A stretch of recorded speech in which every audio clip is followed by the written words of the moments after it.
I remember one morning seeing the emperor much moved. He had been exhibiting a marble bust of the King of Rome, which had been sent to him by the Empress for release, which is not true. He took us into his bedroom to inspect it, and we were loud in our praises of the beauty of the child, who could have furnished the sculptor with so attractive a subject for his classical art. Napoleon gazed on it with proud satisfaction and was evidently much delighted at our warm encomiums upon its loveliness. My mother told him he ought indeed to exult at being the father of such a beautiful creature as that boy must be. Smiles seemed to light up his face, and my mother often said she never saw a countenance at the time so interestingly expressive of parental fondness.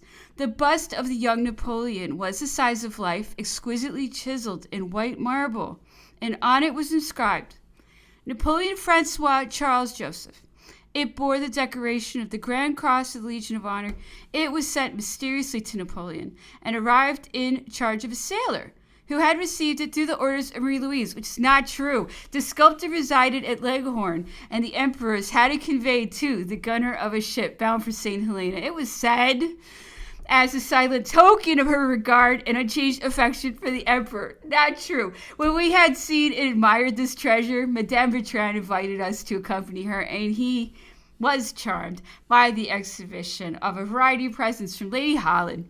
That is true, which had been sent out and had arrived only a few days before. They offered a rich feast to my eyes, such an assemblage of beautiful trinkets I had never beheld, and I viewed them again and again in an ecstasy of delight. Lady Holland was very kind to Madame Bertrand and Montsalon, especially to the former, and many were the grateful prayers I have heard her offer for the happiness of that excellent lady who evinced such true charity in displaying so many considerate attentions, which could not but be highly appreciated under the circumstances. Napoleon, when speaking of her ladyship, always called her La Bonne Lady Holland, and expressed himself very grateful for her kindness and attention to him when abandoned by the world in that desolate island. He remarked that all the members of the family of the great fox abounded in liberal and generous sentiments. In speaking of that statesman, he used to say he was sincere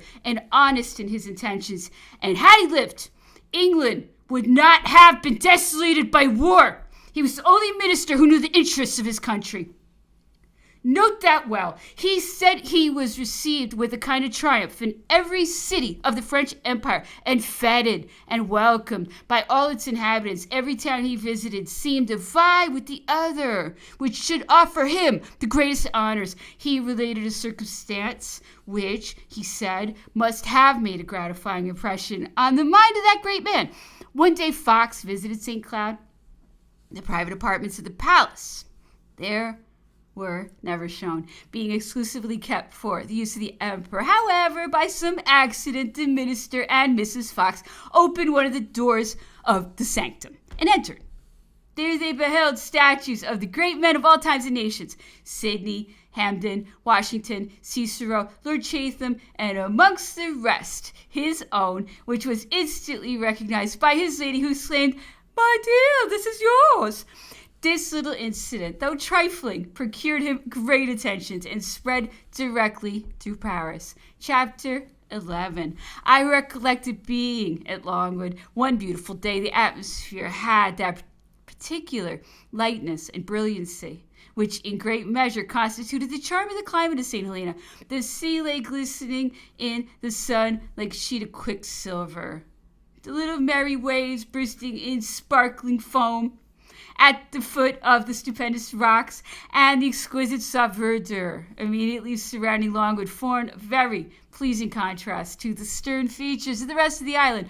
It was one of those days in which the past and the future are alike disregarded. Anxious thought is suspended for a moment, and the present alone is felt and enjoyed. I remember bounding up to St. Denis and asking for Napoleon. My joyousness was somewhat damped by the gravity with which he replied that the emperor was watching the approach of the conqueror, then coming in, bearing the flag of Admiral Plamplin. "You will find him," he said, "near Madame Bertrand's, but he is in no mood for badinage today, mademoiselle."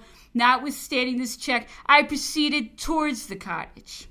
And in a moment, the whole tone of my mind was changed from gaiety to sadness. Young as I was, I could not help being strongly impressed by the intense melancholy of his expression.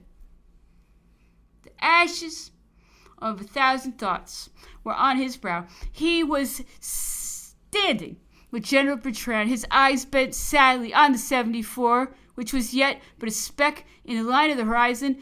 The magnificent ship soon grew upon our sight as, beating up to windward, silently yet proudly she pursued her brave career.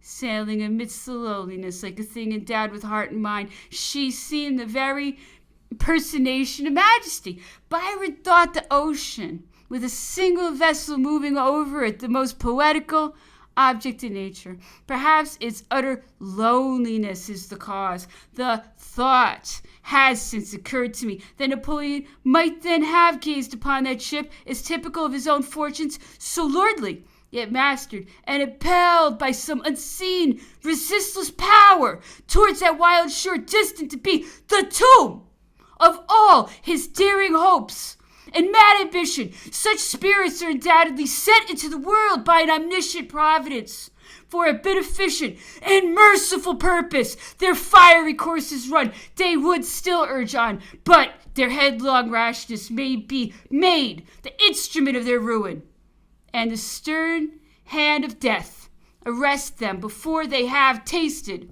of that earthly glory for which they toiled. Their deeds, however, still live, and become often benefits to mankind, though springing from an evil source.